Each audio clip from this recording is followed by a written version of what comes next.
Andhra Pradesh deputy స్పీకర్గా రఘురామకృష్ణంరాజు ఎన్నికయ్యారు. పదవి బాధ్యతలు స్వీకరించారు. అసెంబ్లీను నడిపారు కూడా. అయితే ఆయనకు పదవి ఇచ్చేందుకు చంద్రబాబు పడిన తపన అంతా ఇంతా కాదు. 2019 ఎన్నికల్లో నర్సాపురం పార్లమెంట్ స్థానం నుంచి వైసీపీ అభ్యర్థిగా పోటీ చేశారు రఘురామకృష్ణంరాజు. ఎంపీగా కూడా గెలిచారు. అయితే గెలిచిన 6 నెలలకే వైసీపీ అధినాయకత్వాన్ని విభేదించారు.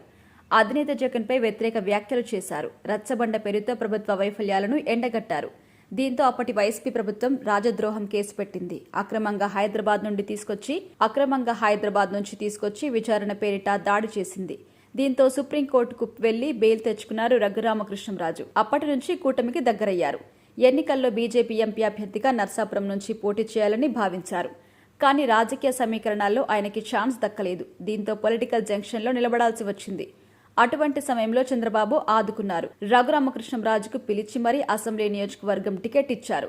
అక్కడ తెలుగుదేశం పార్టీకి సిట్టింగ్ ఎమ్మెల్యే ఉన్నా ఆయనకు తప్పించి మరీ ఛాన్స్ ఇచ్చారు. అయితే గత 5 ఏళ్లుగా రఘురామకృష్ణంరాజు చేసిన పోరాటం కూటమికి ఊపిరినిచ్చింది. అందుకే ఆయనకు కూటమి ప్రభుత్వంలో ఎనలేని ప్రాధాన్యం దక్కుతుందని అంతా భావించారు. మంత్రి పదవి ఖాయమని టాక్ కూడా నడిచింది. కూటమి నేపథ్యంలో 3 పార్టీలకు పదవులు సర్దుబాటు చేయాల్సి రావడం, టీడీపీలో సీనియర్స్ ని సైతం పక్కన పెట్టడం వంటి కారణాలతో కేబినెట్లో రఘురామకృష్ణంరాజుకు ఛాన్స్ దక్కలేదు. అయినా సరే రఘురామకృష్ణంరాజు అసంతృప్తి వ్యక్తం చేయలేదు. తనకు కూటమిలో సరైన గౌరవం దక్కుతుంది అని సంతృప్తిగా ముందుకు సాగుతున్నారు.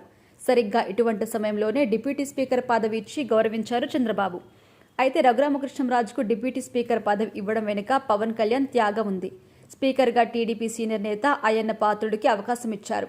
డిప్యూటీ స్పీకర్గా మిత్రపక్షమైన జనసేనకి ఇస్తామని చంద్రబాబు ముందుకు వచ్చారు. అయితే రఘురామకృష్ణంరాజు పరిస్థితి గమనించిన పవన్ కళ్యాణ్ డిప్యూటీ స్పీకర్ పదవిని వదులుకున్నట్టుగా తెలుస్తోంది.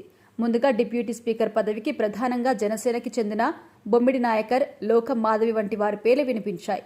కానీ రఘురామకృష్ణంరాజు కోసం జనసేన ఆ పదవి త్యాగం చేసింది.